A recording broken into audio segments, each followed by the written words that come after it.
What's good with it in the hood with it? Welcome back to the collective clips, and you already know we get it in. But before we get it in, let's hit that like and subscribe button. Put your notification bell on all so that way you're directed in the direction of the dope content I'm kicking. And I highly appreciate all the support. Thank you. We're going up, and it's all because of you, man. And I appreciate that. Now, have you ever had a homeboy you were just like, nah, man, I can't be around this Volta right here. This Volta's doing a little too much, right? Well, I got plenty of homeboys like that, but I had one in particular that I grew up with as a child. You know, from a childhood, straight from diapers, Pampers, wet wipes, all that, right? Till we got older. And somewhere along the line, he changed. Okay, I got incarcerated in the youth authority and we got separated. Our friendship didn't end, but it got separated. And he had to live a life, man, that I didn't find out about till very, very, later. And so I went through my motions. I went through my struggles, man. I went to the youth authority while incarcerated, man. I seen a lot of shit that a kid my age probably shouldn't see. And I participated in a lot of things I shouldn't have. But at the same time, man, I had to survive. And survival when you're incarcerated means the world, right? You're willing to do whatever you have to do to survive. If you have to pick up metal and put it in someone, then you have to do that. That's just the way it is. You know, it's unfortunate that as a young kid, you have to come to those types of idealisms, or you have to succumb to those types of, forks in the road, whereas you're going to do this or you're going to do that. Which way are you going to go? And in most places, in most spots, you have no choice. You have to ride it out or get divided out. You take them. I don't want them, right? That's just usually how it goes. So anyways, I made the necessary choices and did the necessary things I had to do to preserve my life, to save myself, and get down for mines. Not only was I in there trying to earn stripes because I was highly gang related, but at the same time, I was incarcerated, doing time away from family, away from friends. So the relationships I had in the past and then friendships I built as a kid, I lost a grip and a grasp on them. I didn't know about that anymore. I was on my own, like a Patti LaBelle song. I was doing my own thing. They were doing their own thing. So somewhere along the lines, the homeboy was going through worse than I was on the streets. Okay, he had a family that was divided. And what I mean by that, and I think we all have situations that we've been in within our families, some a little bit worse situations than others. But his situation, I would find out, was very, very bad, right? So he had a father that was in and out of the household. Now, I had the same thing. My father was in and out of the household, but he was always being incarcerated. I remember going to visit him at Tehachapi when I was a young kid, Tracy Prison, Modesto County Jail, all these different various places. He was always locked up. Every time my dad didn't come home, I already knew what time it was. As a kid, it was like, oh, dad got another one. Dad's sitting down, right? It became normal. It became like, what's for breakfast? Chorizo and papas. Where's dad at? He's locked up. Okay, what's on TV?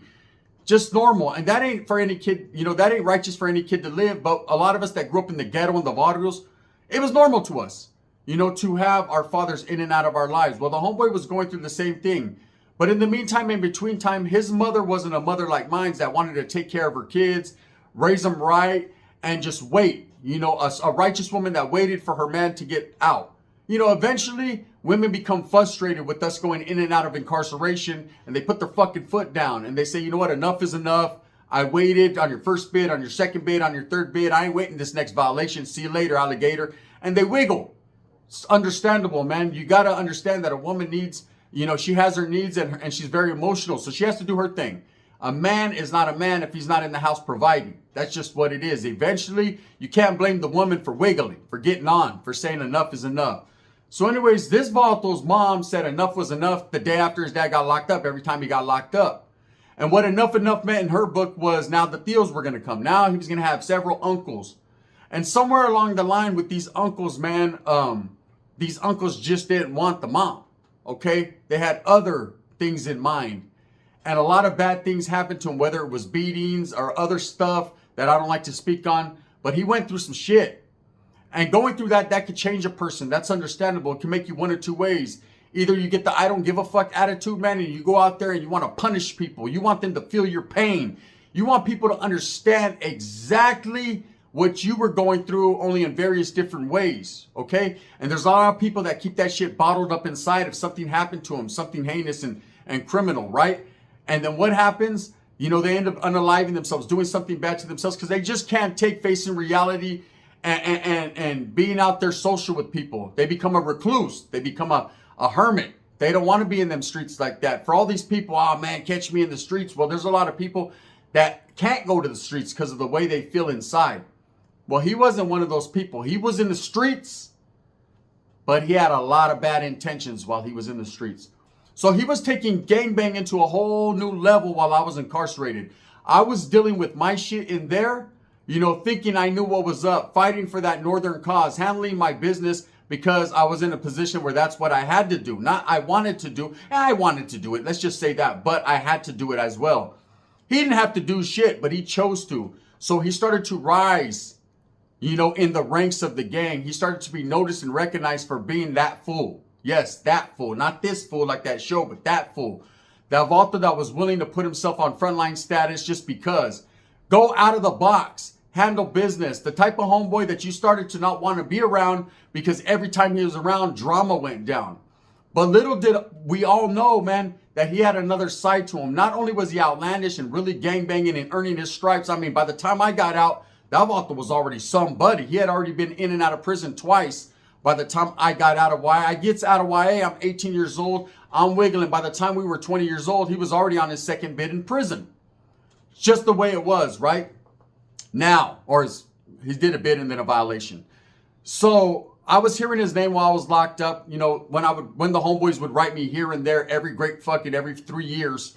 And they said, hey, you hear about the homeboy, bro? Yeah, he's out here fucking doing bad shit to people. We're hearing, right? But they were only hearing what he wanted them to hear because he had another life, you know? And this is a story about being incarcerated with the homeboy, growing up with him that turned into a serial killer. Literally. Now, what's the definition of a serial killer, okay? We hear about Ted Bundy and Richard Ramirez and fucking John Wayne Gacy and all these other Cheetos, right? That, they're into some weird activities or, you know, they like fucking touching girls' feet and just different types of people. And then they cross over to doing violent acts of violence. And they're known. You know, Richard Ramirez, the Night Stalker, he had everybody shook up in the 80s. You know, everybody was scared to fucking, you know, everyone made sure that they put bars on their windows just because of him. The Night Stalker was very, very out there, man. And everybody, I remember as a little kid, staying up all night scared that he was going to climb through the window and try to fucking touch my toenails. I was upset, right? Now, little did we know the homeboy was his own version of the Night Stalker. No, he didn't get popularized. No, he didn't become a national news like Charles Manson or Richard Ramirez or Ted Bundy, because I guess when it comes to some people, you just don't get that notoriety. Maybe you don't get caught for everything you've done. One never knows, does one? But this individual, you could tell when I got out of YA, I remember kicking back. There were several parties that were thrown. In fact, the very first thing that we did, because I got out 3 days earlier than I was supposed to get out, the homeboys quickly threw together. And all of a sudden, the homeboys are back.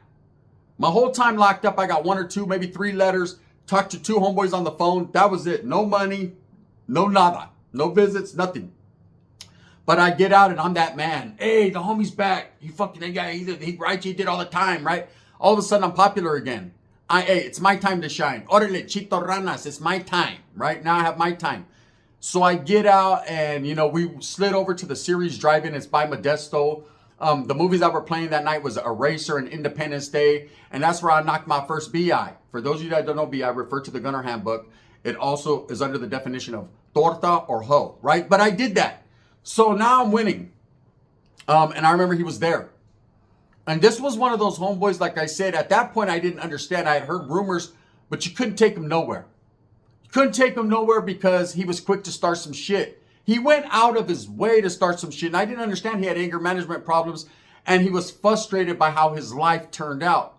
But what he failed to realize was his life was just beginning. He was now turning himself out. He was now making it a point, like I said, to take out that anger on other people. And hey, to us, there's limitations to gangbanging. If you see the enemy guy, you see the fucking vatos over there, they're mean mugging, let's handle it, right? But when it becomes vatos are 6 blocks over partying, hey, let's go over there and kill them. What? Yeah, serio. Nah, I'm good, bro. You know what I mean? The way my killing game works tonight is I'm trying to get pussy. I don't know what you're up to, right? There has to be a rhyme or reason for things. Okay, there are homeboys, though, that are just off the hook, and that's all they want to do is be out there hunting, looking for enemies.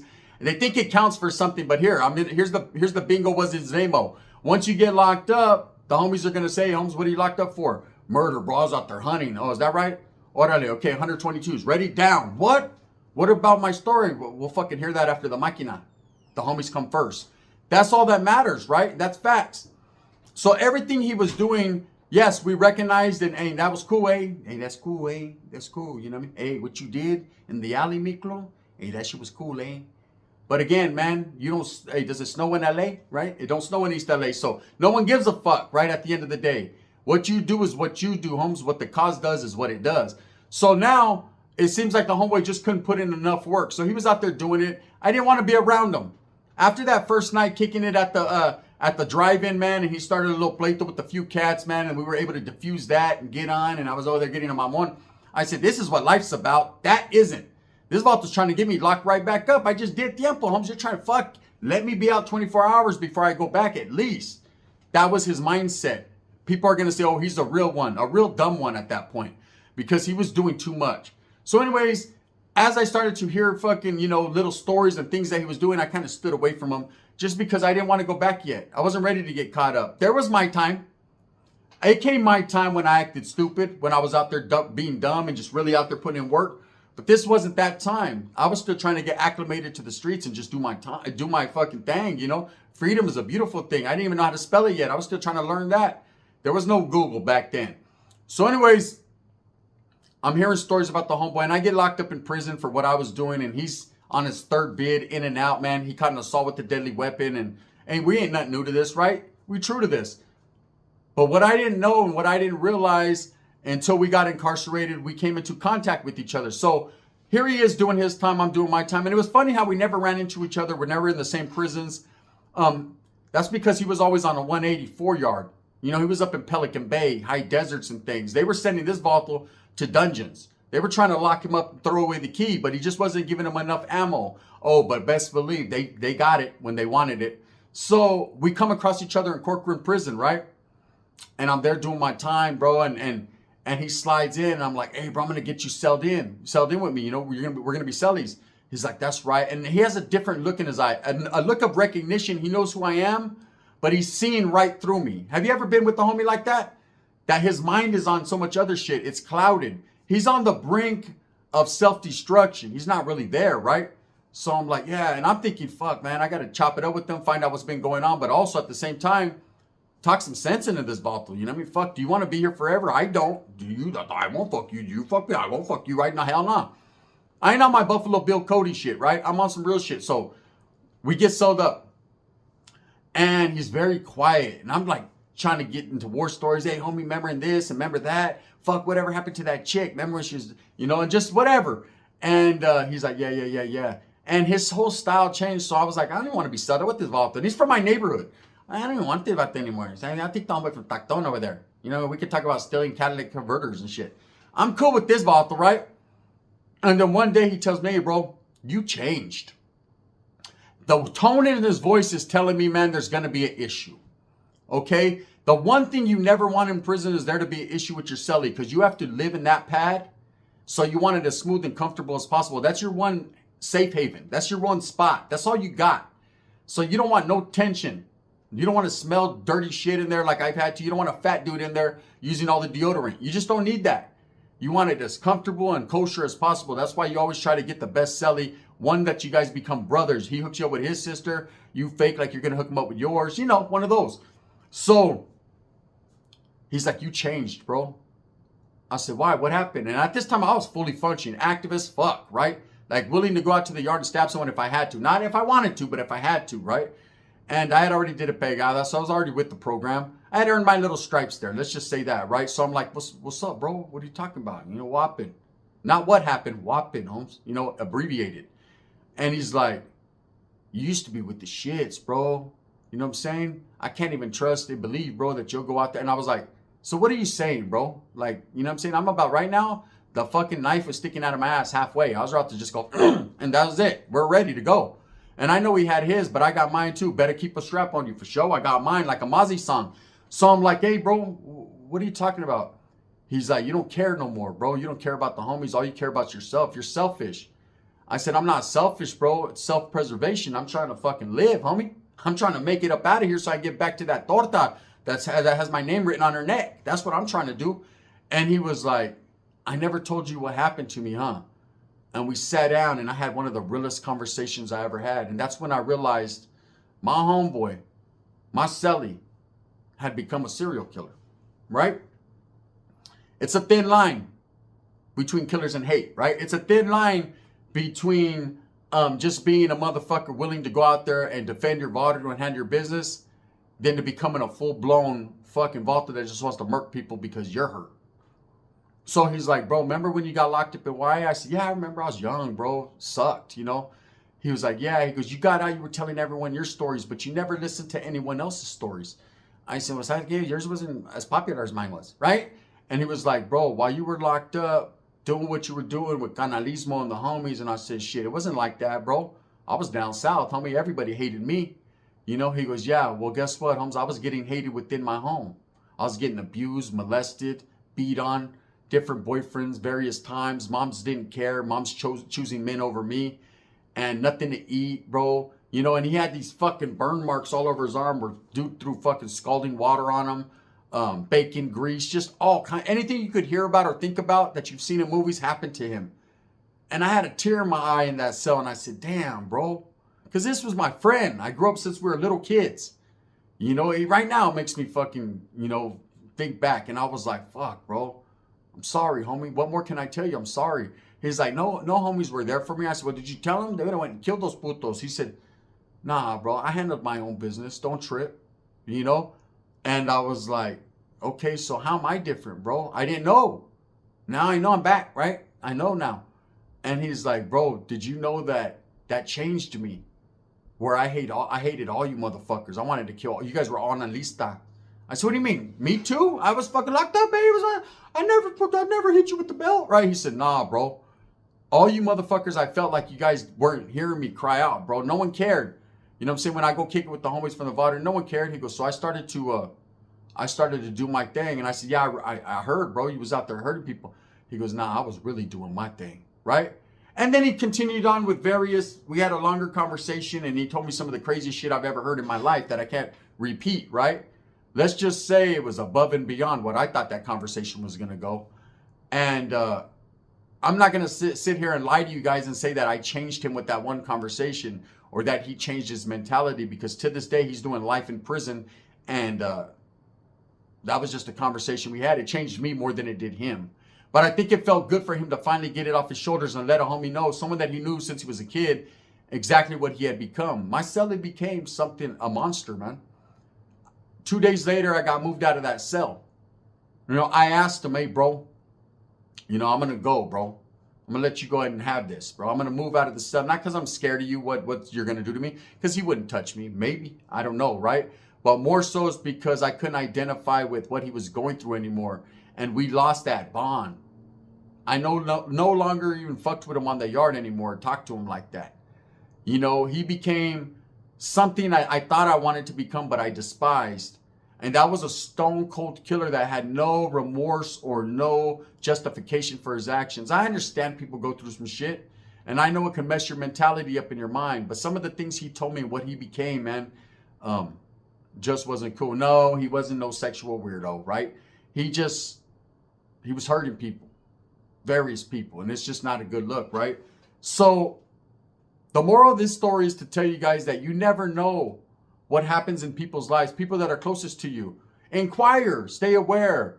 Don't only think about yourself, man, and only worry about your new chain and your new Maybach and how much fucking viewers you got and how much subscribers and how many likes on TikTok, man. Think about, you know, if you're a homeboy, if you're a true homeboy, being a homeboy just ain't kicking it and pulling hyenas and fucking representing the barrio and getting it tattooed on you. Being a real friend and a homeboy is recognizing what another person is going through and taking the initiative to help them in the predicament or the situation they're in. See, I never knew this, but I've learned this along the line. I think this comes with getting bolder, colder, and older and having the weight of the world on my shoulder, like a Pac song. I understand now that it ain't just all about me or you. It's all about everyone recognizing, man, and helping each other to grow from situations rather than stay and stew, because when they stew and shit, they start smelling like it, right? It's just the way it is. Real knowledge you can't get in college. So yeah, you know, my homeboy became a monster. And to this day, you know, I think back on him and I know where he's at right now, what yard he's dwelling on. Still active, still in the mix, still crazy as ever. And I'm wondering what his celly thinks if he's opened up to him and let him know. Because some of the shit I heard, I was like, fuck, there was nothing I could say. Damn, bro, I don't know what to say. He's like, there ain't nothing you can say. I was like, you're absolutely goddamn right? There was nothing I could say. So anyways, I implore to you, when you have friends and you see them emotionally unstable, don't judge them. Don't prejudge them. Don't talk shit. Don't clown on them. Don't cat. You know, ask, homie. Ask them what they're going through. Be there for them. Show support. All these homeboys, you know, I hear, how many times do I hear about those? I'm really with the business. I'm active. I'm this. I'm that. And then we tell you the stories being incarcerated, ex-convicts ourselves, about getting locked up and your homeboys turning their back on you, not being there to support you. This is fucking true. These are facts. This is not something I'm just telling you or making up. This happened to me several times. That's why I tell youngsters, hey, bro, you're going to get locked up. Your homie's going to fuck your lady. Your homie's steal everything you got. It's facts. It's going to happen. Them same vatos that are going to do you dirty when you get out, bro, they're going to be like, that's right, carnal. We're going to throw a barbecue. So, hey, for all them years of incarceration because of work you put in for the water, all you get is a taco de carne asada. I hope that motherfucker is dipped and blessed by the Pope and fucking Donald Trump signed it and it's gold, right? Because I'm telling you right now, bro, it ain't worth it. That's just me. That's my mentality. I'm not poisoning no one. I'm just telling you. That's where I'm at with it. So when I see homeboys that are going through the motions, man, if I could help, I try to help them because I don't want them to turn out like the homeboy. A lot of those things that he went through, he had an older brother. His older brother, instead of trying to help the younger brother, he bounced, eh? He said, fuck that. You ain't touching my culo no more. And he was gone. And let his little homeboy suffer at the hands of these weirdos that his mom kept bringing in. You know, his mom passed away. He shedded no tears, man. I couldn't even bear it, you know, if mine did. So it's just a crazy situation. Anyways, I just wanted to throw that out there. There's some real truth for your ass. There's some real game, man. Help the people around you. Even those that are not your friends you didn't grow with. You never know what a person is going through. Stop playing the tough role like you're too cool. You're so cool, we're going to call you a culo. With that being said, I hope that you move smooth with a purpose. Get every single thing that you want coming. And remember, at the end of the day, it's all about the strive, the struggle, the struggle, to strive. I'm going to continue to do what I do, bring you some of the most rawest, uncut entertainment I can right here on YouTube and do me, man. With that being said, thumbs up or thumbs down. Heavy's going to beat heads. There wears this fresh-ass Raiders crown. Raiders! And I'm going to continue to strive and struggle for what I believe in, and that's the betterment of all people. That's gang. Like a motherfucking Mac Mall song.